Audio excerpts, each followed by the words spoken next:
많으십니다. 바로 본론으로 들어가겠습니다. 문재인 정부 들어와서 가장 시급하게 관심을 가지고 일을 진행한 것은 쌀값을 정상화시키는 일이었습니다. 당시에 쌀값이 12만 원, 산지에 따라서 11만 원대까지 하락을 했었죠. 그래서 쌀 생산 조정제 도입을 주장해서 그것을 관철시켰고, 또한 올해도 처음으로 6만 톤 정도의 쌀을 해외 원조했습니다. 우리나라 쌀 생산량이 400만 톤 정도라고 보면 1%가 넘는 양이죠.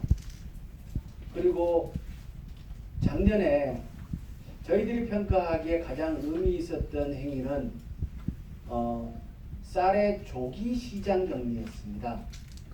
해마다 시장 격리를 했는데, 시장 격리를 어느 시점에 하느냐와 얼마만큼 하느냐가 쌀의 가격 형성에 어떻게 영향을 끼칠 것인가를 매우 주의 깊게 본 것이고, 작년에 그 시기를 앞당기고 그 양을 늘렸죠. 저희는 실제 지금 쌀의 시장 가격을 형성하는데 우리가 했는 행위들 중에 가장 의미 있는 행위는 이것이라고 생각을 합니다. 조기 격리와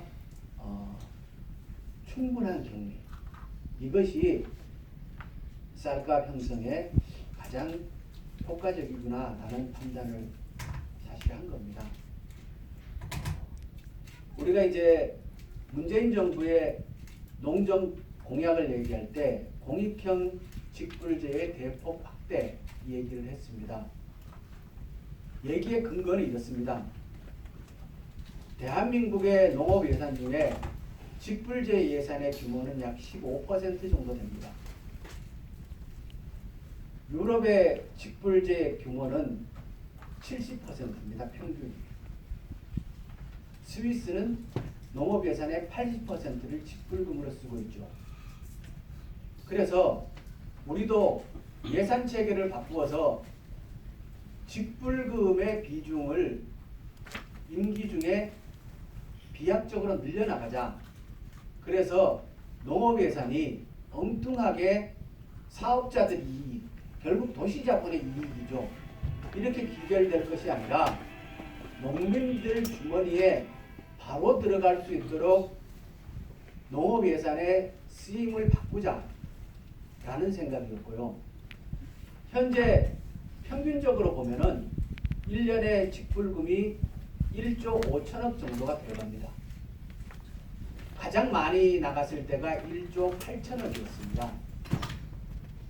이 직불금의 규모를 어떻게 획기적으로 늘릴 것이냐 라는 고민을 한 것입니다.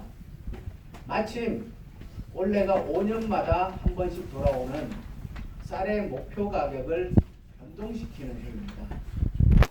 우리가 박근혜 정부의 농정을 비판을 할 때 농업 예산이 늘어나지 않은 것, 박근혜 정부도 그렇고 그 이전에 이명박 정부도 그렇고 노무현, 김대중 정부 다 할 것 없이 농업 예산은 크게 늘어나지 않았습니다.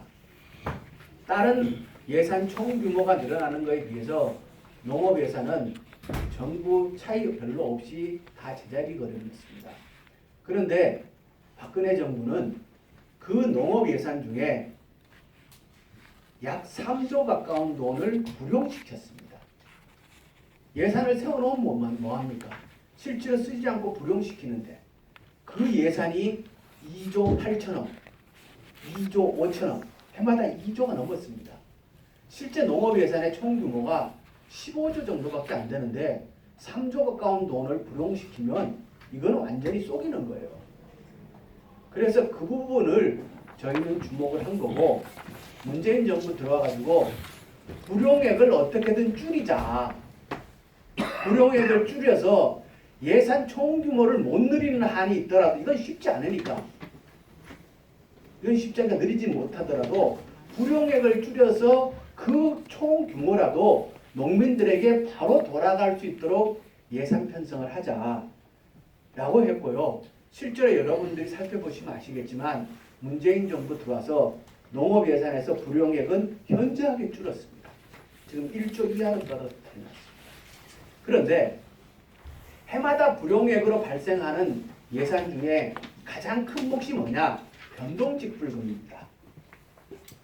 자, 우리 현재 방식은 쌀의 시장 가격이 하락해야 변동직불금으로 보상받습니다. 쌀의 시장 가격이 하락하지 않으면 변동직불금을 받을 수 없습니다. 그러니까 변동직불금을 받아봐야 이득이 없습니다. 왜냐? 그러면 시장 가격이 하락해서 받은 거니까. 이걸 못 받을 때는 해마다 불용으로 넘깁니다. 그래서 아까 말씀드린 어떻게 하면은 직불금 총액을 늘릴 것이냐, 불용을 줄일 것이냐, 농민들 주머니에 바로 들어가는 방식으로 바꿀 거냐 라는 고민을 하면서 지금 저희들의 직불제 개편안이 나온 겁니다. 이번에 직불제 개편안의 핵심은 뭐냐? 직불금의 재정 총액을 얼마로 하느냐가 그 목표입니다. 평균적으로 1조 5천억이 나가는 이 돈을 저는 3조로 늘릴 생각을 하는 겁니다. 3조로. 그러면 배가 늘어나지 않습니까? 해마다 3조가 되는 돈을 적어도